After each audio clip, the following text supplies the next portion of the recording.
काही लोकांचं असं मत आहे की विमानतळाची रेकी करण्यासाठी ॲक्सिडेंटच्या आधी काही तिथं लोक आली होती असं लोकांचं मत आहे। ह्याचं बारामती विमानतळ आणि अजित पवार यांचा विमान अपघात आणि आता अचानक सुरू झालेली सीआयडी चौकशी या संपूर्ण प्रकरणात एकामागून एक धक्कादायक गोष्टी समोर येऊ लागल्यात आणि त्यामुळे या अपघाताचं नेमकं सत्य काय आहे हा मोठा प्रश्न पुन्हा एकदा उपस्थित झालाय।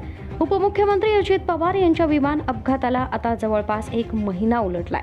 या दरम्यान DGCA कडून प्राथमिक अहवाल समोर आला, पण हा अहवाल समोर आल्यानंतरच राजकीय वातावरण अचानक तापू लागलं।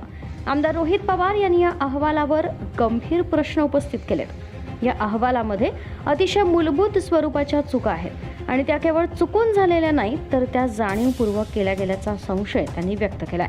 इतकंच नाही तर DGCA नेमकं कुणाला वाचवण्याचा प्रयत्न करतंय का असा थेट सवालही रोहित पवार यांनी उपस्थित केलाय।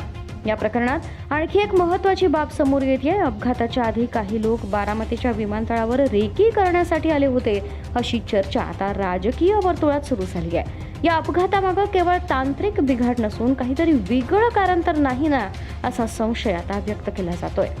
याच पार्श्वभूमीवर रोहित पवार यांनी VSR विमान कंपनीच्या मालकाची चौकशी करण्याची मागणी केली होती आणि आता या प्रकरणात मोठी घडामोड घडली आहे। VSR कंपनीचे मालक RK सिंह आज पुण्यातील CID कार्यालयात दाखल झाले असून त्यांची चौकशी सुरू झाली आहे। CID अधिकारी RK सिंह यांना रोहित पवार यांनी केलेल्या आरोपांच्या अनुषंगाने प्रश्न विचारणार आहेत।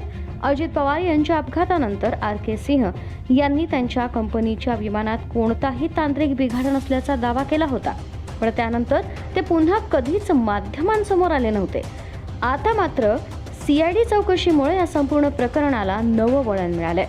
अपघाताआधीची कथित रेकी, प्राथमिक अहवालातील चुका आणि आता VSR कंपनीच्या मालकाची चौकशी या सगळ्यामुळे आता प्रकरणाभोवतीचं गूढ आणखीच वाढत चाललंय। आता सर्वांचं लक्ष लागलं आहे ते CIDच्या चौकशीकडे। या चौकशीतून काही धक्कादायक खुलासे होणार का आणि अजित पवार यांच्या विमान अपघातामागचं खरं कारण अखेर समोर येणार का? या तपासातून नेमकं काय समोर येतं याकडे संपूर्ण राज्याचं लक्ष लागलंय।